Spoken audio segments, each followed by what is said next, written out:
Good morning, students. ഇന്ന് നമുക്ക് പറയേണ്ടത് കറണ്ട് എലമെന്റ് എന്താണ്, ഒരു കറണ്ട് എലമെന്റ് കൊണ്ടുള്ള മാഗ്നറ്റിക് ഫീൽഡ് എങ്ങനെ കാൽക്കുലേറ്റ് ചെയ്യാം, പിന്നെ ബയോട്ട്-സവാർട്ട്സ് ലോയും അതേപോലെ കൂളംബ്സ് ലോയും തമ്മിലുള്ള കമ്പാരിസൺ. അപ്പോൾ നോക്കുക, കറണ്ട് എലമെന്റ്. അപ്പോൾ ഇത് ഒരു പുതിയ ടേമാണ്, കറണ്ട് എലമെന്റ്. ഇതുവരെ നിങ്ങൾ കേട്ടിട്ടില്ല. കറണ്ട് എലമെന്റ് നമ്മൾ റെപ്രസെന്റ് ചെയ്യുന്നത് IDL എന്നാണ്. IDL. അപ്പൊ ഇവിടെ I എന്ന് പറഞ്ഞാൽ കറണ്ടാണ്, DL എന്ന് പറഞ്ഞാൽ നിങ്ങൾക്കറിയാം ഒരു ചെറിയ ലെങ്ത്.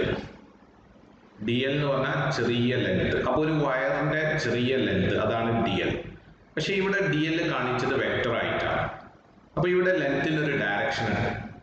ഇവിടെ കൊടുക്കുന്ന ഡയറക്ഷൻ എന്ന് പറഞ്ഞാൽ ഈ വയറിലൂടെ പാസ് ചെയ്യുന്ന കറണ്ടിന്റെ ഡയറക്ഷനാണ്.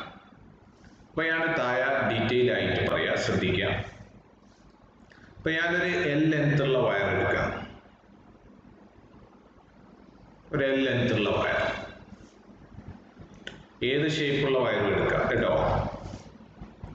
ഇതിലൂടെ I എന്നുള്ള കറണ്ട് പാസ് ചെയ്യാം.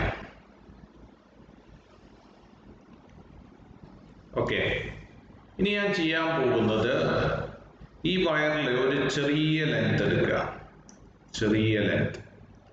അതിനെ ഞാൻ മാർക്ക് ചെയ്യാണ് DL. ഓക്കെ, ഇനി ഈ ലെങ്ത്തിന് ഞാൻ ഡയറക്ഷൻ കൊടുക്കുകയാണ്. ഏത് ഡയറക്ഷനാണ് കൊടുക്കുന്നത്? കറണ്ടിന്റെ അതേ ഡയറക്ഷൻ. അപ്പൊ ഇത് ലെങ്ത് വെക്ടറായി. ഇനി ഇതിനെ ഞാൻ ഇതിലൂടെ പാസ് ചെയ്യുന്ന കറണ്ട് കൊണ്ട് മൾട്ടിപ്ലൈ ചെയ്യാം. അങ്ങനെ മൾട്ടിപ്ലൈ ചെയ്താൽ അതാണ് ഇത് കറണ്ട് എലമെന്റ്. അങ്ങനെ മൾട്ടിപ്ലൈ ചെയ്താൽ അതിനെ പറയുന്നതാണ് ഇത് കറണ്ട് എലമെന്റ്. ക്ലിയർ അല്ലേ? അപ്പൊ കറണ്ട് എലമെന്റ് എന്ന് പറഞ്ഞാൽ എന്താണ്? ഇറ്റ് ഈസ് എ വെക്ടർ ക്വാണ്ടിറ്റിയാണ്. മാഗ്നിറ്റ്യൂഡ്, ഏതാ മാഗ്നിറ്റ്യൂഡ് വരുന്നത്? മാഗ്നിറ്റ്യൂഡ് വരിക IDL അല്ലെ. ഡയറക്ഷനോ? ഡയറക്ഷൻ ഏതിന്റെ ഡയറക്ഷനാണ് വരുന്നത്? കറണ്ടിന്റെ ഡയറക്ഷനാണ്. അപ്പൊ direction is in the direction of current. ഇതാണ് കറണ്ട് എലമെന്റ്. ഇനി ഈ കറണ്ട് എലമെന്റിന്റെ യൂണിറ്റ് ഏതാ വരിക? ഏതാ ഇക്വേഷൻ? IDL അല്ലെ. കറണ്ടിന്റെ യൂണിറ്റ് ഏതാ? ആംപിയർ ആണ്. ലെങ്ത്തിന്റെ യൂണിറ്റോ? മീറ്റർ ആണ്. അപ്പൊ ഇതിന്റെ SI യൂണിറ്റ്, കറണ്ട് എലമെന്റിന്റെ SI യൂണിറ്റ് ഏതാണ്? ആംപിയർ മീറ്റർ ആണ്. അപ്പൊ എന്താ കറണ്ട് എലമെന്റ്? കറണ്ട് എലമെന്റ് എന്ന് പറഞ്ഞാൽ ഒരു കറണ്ട് ക്യാരിയിങ് വയറിലെ ചെറിയ ലെങ്ത്, അതിനെ അതിലൂടെ പാസ് ചെയ്യുന്ന കറണ്ട് കൊണ്ട് മൾട്ടിപ്ലൈ ചെയ്യാം. അതാണ് കറണ്ട് എലമെന്റ് IDL. അവിടെ ലെങ്തിനെ വെക്ടർ ആയിട്ടാണ് എടുക്കുക. അപ്പൊ ഡയറക്ഷൻ ഏതാ? കറണ്ടിന്റെ ഡയറക്ഷൻ. ഇതിനെ പറയുന്നതാണ് കറണ്ട് എലമെന്റ്. ക്ലിയർ അല്ലേ? ഓക്കെ, കറണ്ട് എലമെന്റിന്റെ യൂണിറ്റ് ഏതാ വരിക? ആംപിയർ മീറ്റർ ആണ്. ഇനി നമുക്ക് പറയേണ്ടത് വളരെ പ്രധാനപ്പെട്ട ഒരു ലോ ആണ്, ബയോട്ട്-സവാർട്ട്സ് ലോ. ഈ ഭാഗത്തുനിന്ന് എക്സാമിന് ക്വസ്റ്റ്യൻസ് ഉണ്ടാവും. ബയോട്ട്-സവാർട്ട്സ് ലോ. രണ്ട് സയന്റിസ്റ്റ് ആണ്, ബയോട്ടും സവാർട്ടും. ഇത് നിങ്ങൾ ഇലക്ട്രോസ്റ്റാറ്റിക്സിൽ കൂളംബ്സ് ലോ പഠിച്ച അതേ രൂപത്തില് അതേ ഇമ്പോർട്ടൻസോട് കൂടി മൂവിങ് ചാർജസിൽ പഠിക്കുന്നതാണ് ബയോട്ട്-സവാർട്ട്സ് ലോ. ഓക്കെ, അപ്പൊ എന്താ ബയോട്ട്-സവാർട്ട്സ് ലോ പറയുന്നത്? ബയോട്ട്-സവാർട്ട്സ് ലോ തരുന്നത് അല്ലെങ്കിൽ പറയുന്നത് it gives the magnetic field due to a current element. നേരത്തെ നിങ്ങൾ കൂളംബ്സ് ലോ പഠിച്ചു. എന്താ കൂളംബ്സ് ലോന്റെ importance? Coulomb's law gives the electric field due to a charge അല്ലെങ്കിൽ ചാർജ്ഡ് എലമെന്റ്. അതേപോലെ ബയോട്ട്-സവാർട്ട്സ് ലോന്റെ സിഗ്നിഫിക്കൻസ് എന്ന് പറഞ്ഞാൽ ബയോട്ട്-സവാർട്ട്സ് ലോ പ്രകാരം നിങ്ങൾക്ക് ഏത് കാൽക്കുലേറ്റ് ചെയ്യാം? ഒരു കറണ്ട് എലമെന്റ് കൊണ്ടുള്ള മാഗ്നറ്റിക് ഫീൽഡ് കാൽക്കുലേറ്റ് ചെയ്യാം. അപ്പൊ ഇവിടെ നോക്കുക, ഞാനൊരു ലോങ് കറണ്ട് ക്യാരിയിങ് വയർ എടുക്കുക, ശ്രദ്ധിക്കാം.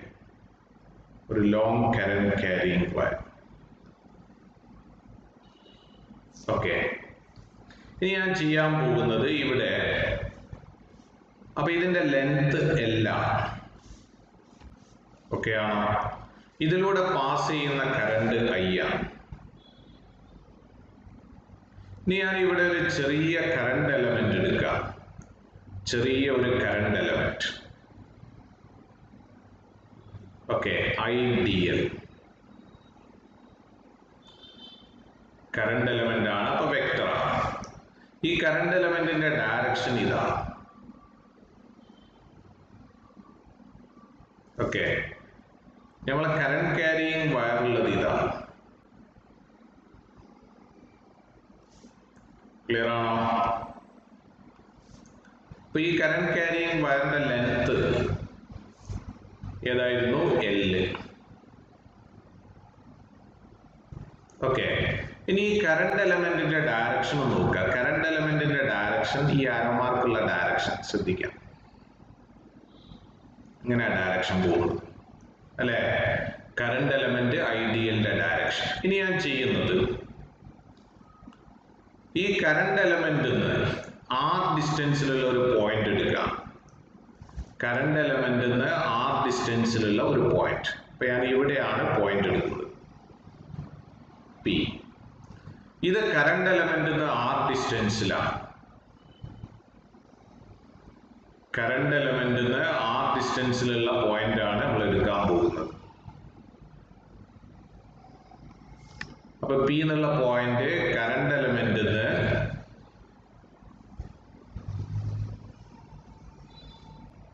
എലമെന്റിന്ന് R ഡിസ്റ്റൻസിലാണ്. അപ്പൊ ആ പോയിന്റ് ഇവിടെ മാർക്ക് ചെയ്യാം.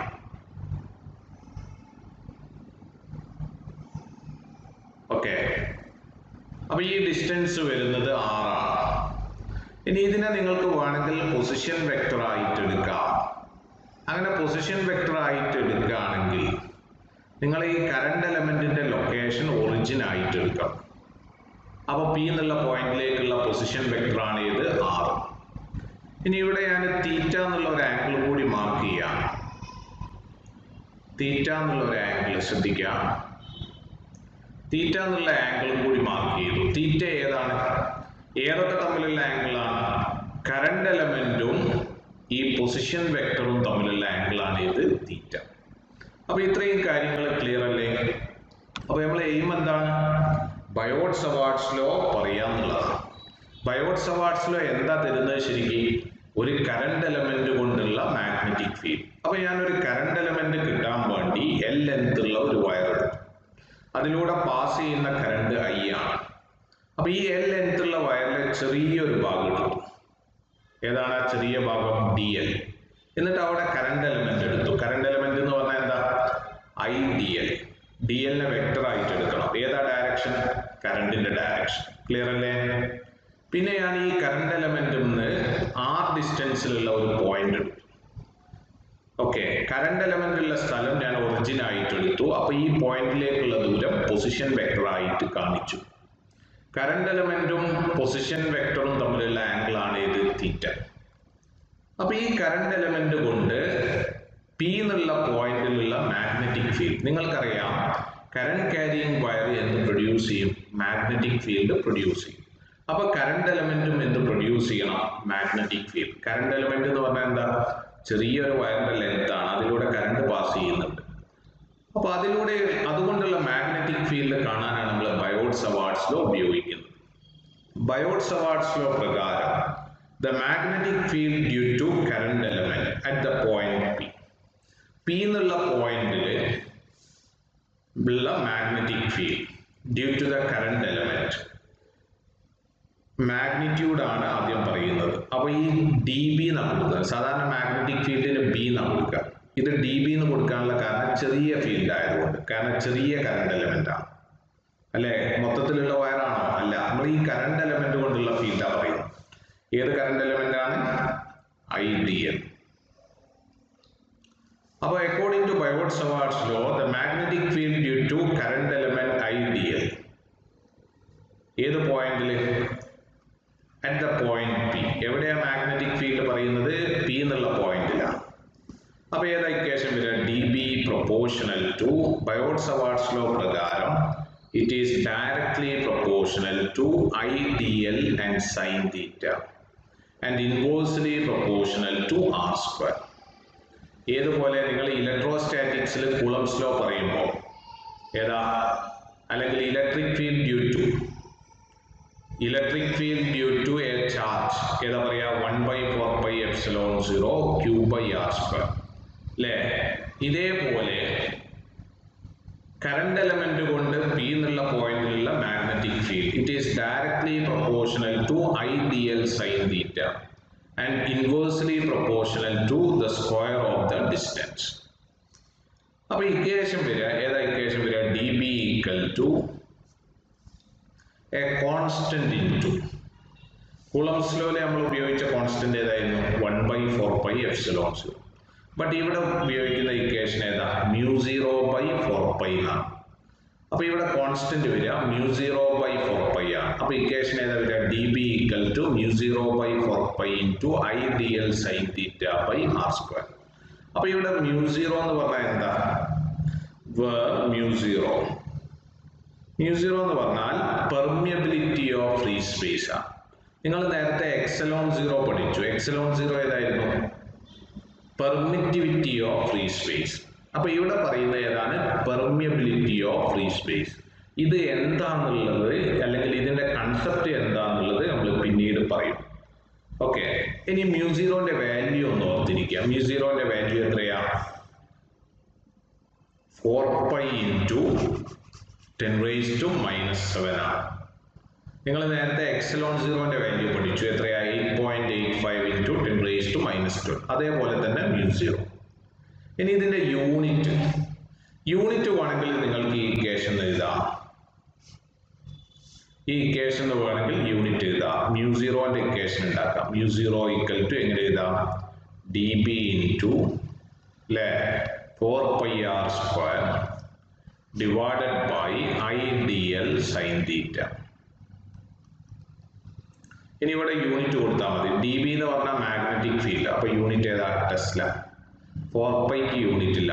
r² മീറ്റർ സ്ക്വയർ അല്ലെ. കറണ്ടിന് ആംപിയർ, dl മീറ്റർ, സൈൻ തീറ്റയ്ക്ക് യൂണിറ്റ് ഉണ്ടോ ഇല്ല. അപ്പൊ യൂണിറ്റ് ഏതാ വരിക tesla metre square by ampere metre. അപ്പൊ ഒരു മീറ്റർ കട്ട് ചെയ്തു. അപ്പൊ നമ്മളെ ഇക്വേഷൻ ഏതാ വരിക ടെസ്ല മീറ്റർ ആംപിയർ ഇൻവേഴ്സ് ആണ്. ക്ലിയർ അല്ലേ? ഇനി നമുക്ക് ഇത് വേണമെങ്കിൽ വെക്റ്റർ ഫോമിൽ എക്സ്പ്രസ് ചെയ്യാം. ഇൻ വെക്റ്റർ ഫോമിൽ എങ്ങനെ എഴുതുക dB equal to μ0/4π. വെക്റ്റർ ഏതാണ് വെക്റ്റർ ഫോമിൽ എഴുതുമ്പോൾ എങ്ങനെയാ dB equal to μ0/4π into IDL cross r divided by r². അപ്പൊ എങ്ങനെയാ ഈ രൂപത്തിൽ എഴുതുന്നത്? അപ്പൊ വേണമെങ്കിൽ നിങ്ങൾക്ക് ഈ വെക്റ്റർ ഒന്ന് ഒഴിവാക്കി നോക്കാം. വെക്റ്റർ ഒന്ന് ഒഴിവാക്കി നോക്കിയാൽ ഏതാ വരുന്നത് μ0/4π into a cross b എങ്ങനെ എഴുതുക magnitude of a into magnitude of b. b ഏതാ യൂണിറ്റ് വെക്റ്റർ ആണ് അല്ലെ. ഇൻറ്റു IDLും ആറും തമ്മിലുള്ള ആംഗിൾ. നിങ്ങൾ ഫിഗർ നോക്കുക. ഏതാ IDLും ആറും തമ്മിലുള്ള ആംഗിൾ തീറ്റയാണ് അല്ലെ. അപ്പൊ sine theta divided by r². ഇങ്ങനെ തന്നെ എഴുതാം. ഇരിക്കൂടെ? അപ്പൊ ഇത് മാഗ്നിറ്റ്യൂഡ് ഓഫ് യൂണിറ്റ് വെക്റ്റർ എത്രയാ 1 ആണ്. അപ്പൊ നമ്മളെ ഇക്വേഷൻ ഏതായി μ0/4π into IDL sin theta divided by r².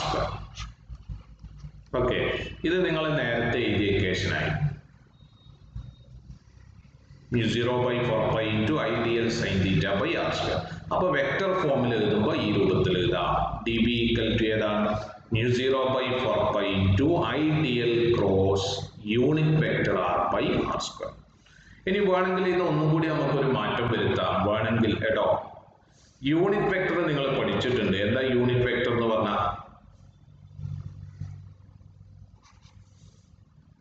Unit vector എന്ന് പറഞ്ഞാൽ വെക്റ്റർ ബൈ ഇറ്റ്സ് മാഗ്നിറ്റ്യൂഡ് ആണ് അല്ലെ. അപ്പൊ അത് നിങ്ങൾ ഇവിടെ സബ്സ്റ്റിറ്റ്യൂട്ട് ചെയ്താൽ നമ്മളെ ഇക്വേഷൻ ഏതായിട്ട് മാറും μ0/4π വെക്റ്റർ ബൈ ഇറ്റ്സ് മാഗ്നിറ്റ്യൂഡ് ആണ്. അപ്പൊ μ0/4π into ഏതാ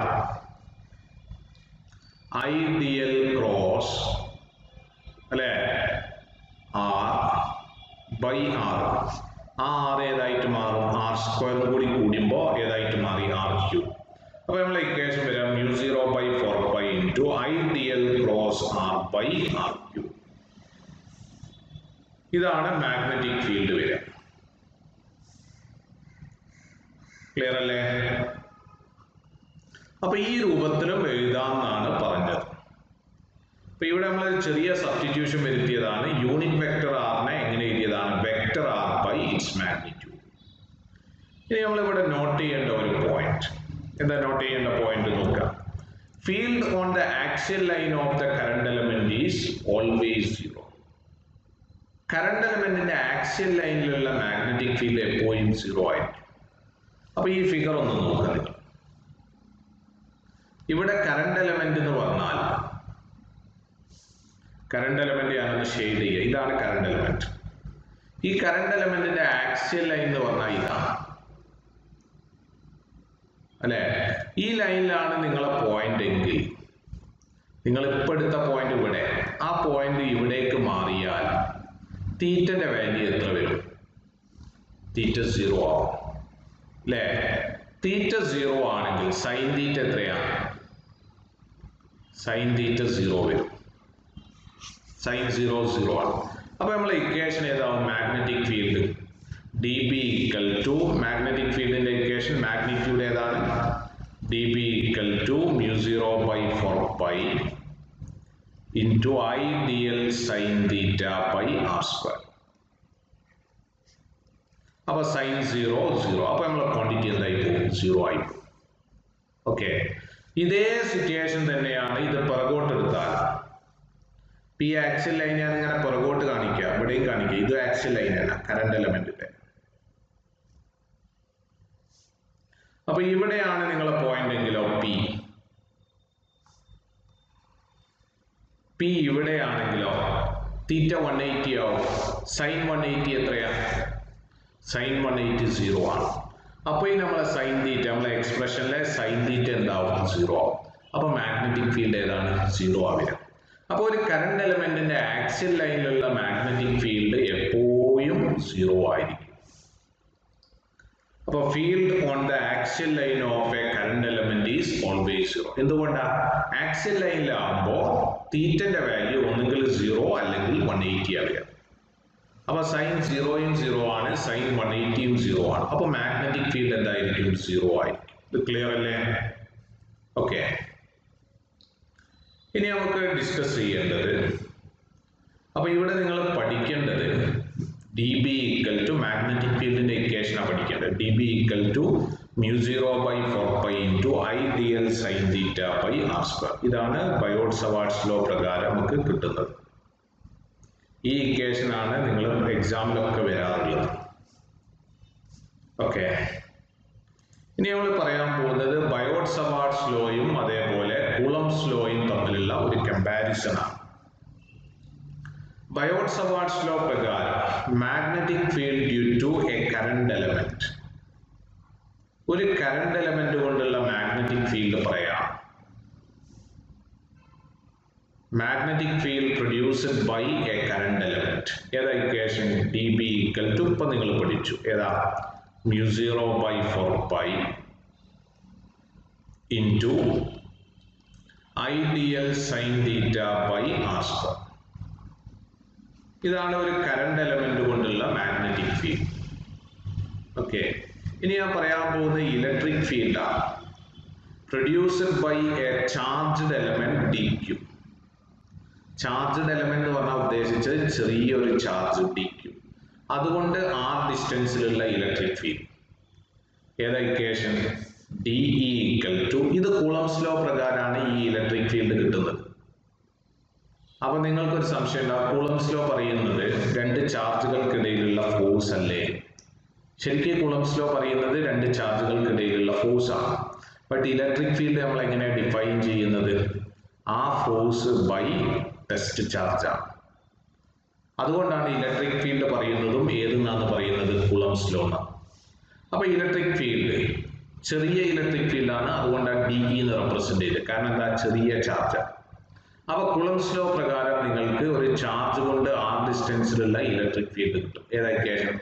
1 by 4 pi epsilon 0 q by r square. But ഇവിടെ ചെറിയ ചാർജ് ആണ്. അപ്പോൾ dq by r square. ഇത് 1 ഇത് 2 അല്ലേ? അപ്പൊ നിങ്ങൾ നോക്കുക, ബയോട്ട്-സവാർട്ട്സ് ലോ പ്രകാരം നമുക്ക് കിട്ടുന്നത് എന്താണ്? Magnetic field due to a current element ആണ് അല്ലേ? ഇനി കൂളംബ്സ് ലോ പ്രകാരം നമുക്ക് കിട്ടുന്നത് എന്താണ്? ഒരു ചാർജ്ഡ് എലമെന്റ് കൊണ്ടുള്ള ഇലക്ട്രിക് ഫീൽഡ് ആണ്. അപ്പൊ ഇവിടെ നോക്കുക, ഈ രണ്ട് ഇക്വേഷനും നിങ്ങളൊന്ന് കമ്പയർ ചെയ്ത് നോക്കിയാൽ ഇവിടെ ചില സിമിലാരിറ്റി നിങ്ങൾക്ക് കാണാം, അതേ സമയം ചില ഡിഫറൻസും കാണാൻ പറ്റും. അപ്പൊ എന്തൊക്കെയാണ് സിമിലാരിറ്റി, എന്തൊക്കെയാണ് ഡിഫറൻസ്, അതാണ് നമ്മൾ പറയുന്നത്. ശ്രദ്ധിക്കുക, പോയിന്റ്സ് ഓഫ് സിമിലാരിറ്റി. എന്താണ് ഈ രണ്ട് ഇക്വേഷൻ തമ്മിലുള്ള സിമിലാരിറ്റി?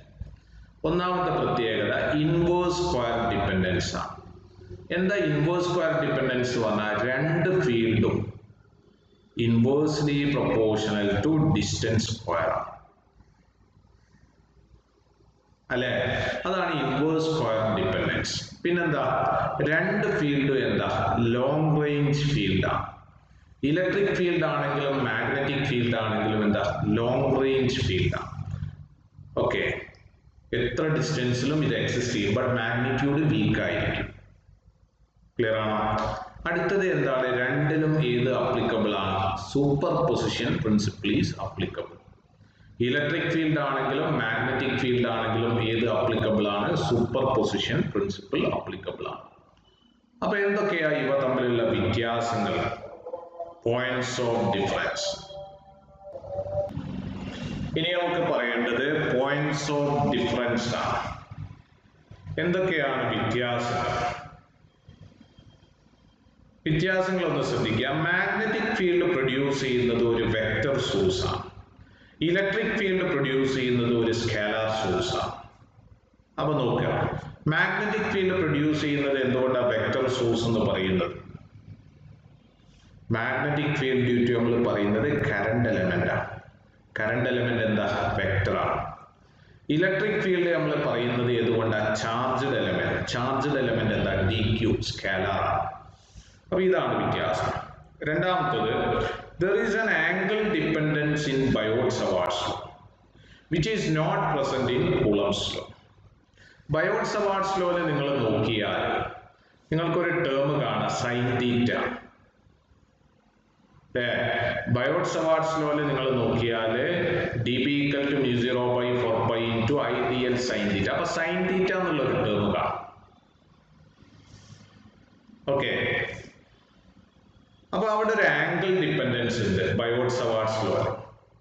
അതേസമയം അങ്ങനെ ഒരു സൈൻ തീറ്റ അല്ലെങ്കിൽ തീറ്റയായിട്ടുള്ള ഡിപ്പെൻഡൻസി ഇലക്ട്രിക് ഫീൽഡിൽ കാണാൻ പറ്റുമോ? ഇല്ല. അപ്പൊ ഇതാണ് രണ്ടാമത്തെ വ്യത്യാസം. മൂന്നാമത്തെ വ്യത്യാസം നോക്കുക. മൂന്നാമത്തെ വ്യത്യാസം, electric field is along the displacement vector. Electric field എങ്ങനെയാണ്? along the displacement vector ആണ്. While magnetic field is perpendicular to the plane containing വേണ്ട, perpendicular to the displacement vector എന്ന് മതി കേട്ടോ. perpendicular to the displacement vector. എന്താ ഇത് ഉദ്ദേശിച്ചത്? Electric field കൊണ്ട് ഒരു ചാർജിൽ ഇലക്ട്രിക് ഫോഴ്സ് ഉണ്ടെങ്കിൽ ആ ഫോഴ്സും ഇലക്ട്രിക് ഫീൽഡും എങ്ങനെയാണ്? ഒരേ ഡയറക്ഷനാണ് വരിക. ഒരേ ഡയറക്ഷൻ എന്ന് പറഞ്ഞാൽ ഒന്നുകിൽ ഇലക്ട്രിക് ഫീൽഡിന്റെ ഡയറക്ഷൻ അല്ലെങ്കിൽ ഓപ്പോസിറ്റ് ഡയറക്ഷൻ. അതേസമയം മാഗ്നറ്റിക് ഫോഴ്സ് ആണെങ്കിലോ Q into B cross B ആണ്. ഫോഴ്സ് ബിക്കും ബിക്കും പെർപെൻഡിക്കുലർ ആവുക. അതാണ് നമ്മൾ പറഞ്ഞത്. ഫോഴ്സിന്റെ ഡയറക്ഷനിലാണ് ഡിസ്പ്ലേസ്മെന്റ് ഉണ്ടാവും. അപ്പൊ നിങ്ങൾ ഇങ്ങനെ ഓർത്താൽ മതി, ഇലക്ട്രിക് ഫീൽഡ് കൊണ്ട് ഇലക്ട്രിക് ഫോഴ്സ് ഉണ്ടാവും അല്ലേ? അതുകൊണ്ട് ഡിസ്പ്ലേസ്മെന്റ് ഉണ്ടാവും. ആ ഡിസ്പ്ലേസ്മെന്റും ഇലക്ട്രിക് ഫീൽഡും എങ്ങനെയാണ്? ഒരേ ഡയറക്ഷൻ ആവില്ല. അതേസമയം മാഗ്നറ്റിക് ഫീൽഡ് കൊണ്ട് മാഗ്നറ്റിക് ഫോഴ്സ് ഉണ്ടാവും. ആ ഫീൽഡും അവിടെ ഫോഴ്സ് കൊണ്ടുള്ള ഡിസ്പ്ലേസ്മെന്റും ഒരേ ഡയറക്ഷനിലല്ല. അപ്പൊ അങ്ങനെ ഓർത്താൽ മതി. എങ്ങനെയാണ് നിങ്ങൾ ഓർക്കേണ്ടത്? ശ്രദ്ധിക്കുക, ഇലക്ട്രിക് ഫീൽഡ് കൊണ്ട് ഒരു ചാർജിൽ ഇലക്ട്രിക് ഫോഴ്സ് ഉണ്ടാവും. അപ്പോൾ ഡിസ്പ്ലേസ്മെന്റ് ഉണ്ടാവും. ഡിസ്പ്ലേസ്മെന്റും ഇലക്ട്രിക് ഫീൽഡും ഒരേ ഡയറക്ഷനാണ് വരിക. അതേസമയം മാഗ്നറ്റിക് ഫോഴ്സ് കൊണ്ട് ഒരു ചാർജിന് ഡിസ്പ്ലേസ്മെന്റ് ഉണ്ടെങ്കിൽ ആ ഡിസ്പ്ലേസ്മെന്റ് മാഗ്നറ്റിക് ഫീൽഡിന് പെർപെൻഡിക്കുലർ ആയിട്ടാണ് വരിക. അപ്പോൾ ഇത്രയാണ് പോയിന്റ്സ് ഓഫ് സിമിലാരിറ്റിയും പോയിന്റ്സ് ഓഫ് ഡിഫറൻസ്. ഈ പോയിന്റുകൾ എന്തായാലും ഓർത്തിരിക്കണം. എക്സാമിന് ഇങ്ങനെ തന്നെ ചോദിക്കുന്നതാണ്. ഡീറ്റെയിൽഡ് എക്സ്പ്ലനേഷൻ ഒന്നുമില്ല, ഇത് ഇങ്ങനെ തന്നെ ചോദിക്കും. ഇനി നമുക്ക് പറയേണ്ടത് permittivity and permeability of free space. വളരെ ഇൻട്രസ്റ്റിംഗ് ആയിട്ടുള്ള ഒരു റിസൾട്ടാണ്. പെർമിറ്റിവിറ്റി ഓഫ് ഫ്രീ സ്പേസ് ഏതാ? Epsilon 0. Permeability of free space ഏതാ? μ0. ഇനി ഞാൻ ചെയ്യാൻ പോകുന്നത് ശ്രദ്ധിക്കാം. ഞാനൊരു 4π കൊണ്ട് ന്യൂമറേറ്ററും ഡിനോമിനേറ്ററും മൾട്ടിപ്ലൈ ചെയ്യാം. ഒരു 4π കൊണ്ട് ന്യൂമറേറ്ററും ഡിനോമിനേറ്ററും മൾട്ടിപ്ലൈ ചെയ്യാം. അപ്പോൾ 4π ന്യൂമറേറ്ററിലും ഉണ്ട്, ഡിനോമിനേറ്ററിലും ഉണ്ട്. നിങ്ങൾ നേരത്തെ പഠിച്ചു 4π എപ്സിലോൺ 0. ഇതിന്റെ വാല്യൂ നിങ്ങൾ പഠിച്ചത് 1/4π എപ്സിലോൺ 0 എത്രയാ? 9 × 10⁻⁹. അപ്പോൾ 4π എപ്സിലോൺ 0 ഏതാ വരിക? 1/9 × 10⁻⁹. അല്ലേ? μ0/4π എത്രയാ? μ0 എത്രയാ? 4π × 10⁻⁻⁷. അപ്പോൾ 4π കട്ട് ചെയ്തു. അപ്പോൾ 10⁻⁻⁷. അല്ലേ? അപ്പോൾ ഇത് നിങ്ങൾ നോക്കിയാൽ ഇത് വരിക ഇറ്റ് ഈസ് ഈക്വൽ ടു 1/9 × ആ 10⁻⁻⁷ താഴോട്ട് എടുക്കുക. അപ്പോൾ 10⁻+7. 9ഉം 7ഉം എത്രയാ? 16. അപ്പം ഇങ്ങനെ വരും. ഇതിനെ വേണമെങ്കിൽ നമുക്ക് എങ്ങനെ എഴുതാം? 1/3 × 10⁻8 ഹോൾ സ്ക്വയർ ഇവിടെ. അപ്പം μ0 എപ്സിലോൺ 0 ഈക്വൽ ടു ഏതാ വരിക? 3 × 10⁻8 നിങ്ങൾ എവിടെയോ കേട്ടിട്ടുണ്ട്. ഏതാ? ലൈറ്റിന്റെ സ്പീഡാണ്. അപ്പോൾ c². അപ്പോൾ c² എങ്ങനെ എഴുതാം? 1/ε0 μ0 ഇവിടെ. അപ്പോൾ c എങ്ങനെ എഴുതാം? c equal to 1/√, correct? 1/√μ0 epsilon 0. അപ്പോൾ ഇതാണ് ലൈറ്റിന്റെ സ്പീഡ്. അപ്പോൾ ലൈറ്റിന്റെ സ്പീഡ് നിങ്ങൾക്ക് ഏതുമായിട്ട് കണക്ട് ചെയ്യാം? പെർമിറ്റിവിറ്റി ഓഫ് ഫ്രീ സ്പേസും അതേപോലെ പെർമിയബിലിറ്റി ഓഫ് ഫ്രീ സ്പേസുമായിട്ട് കണക്ട് ചെയ്യാം. c ഈക്വൽ ടു ഏതാണ്? 1/√μ0 എപ്സിലോൺ 0. ക്ലിയർ അല്ലേ? ഇതും എക്സാമിന് ചോദിക്കുന്നതാണ്. ഓക്കെ അല്ലേ?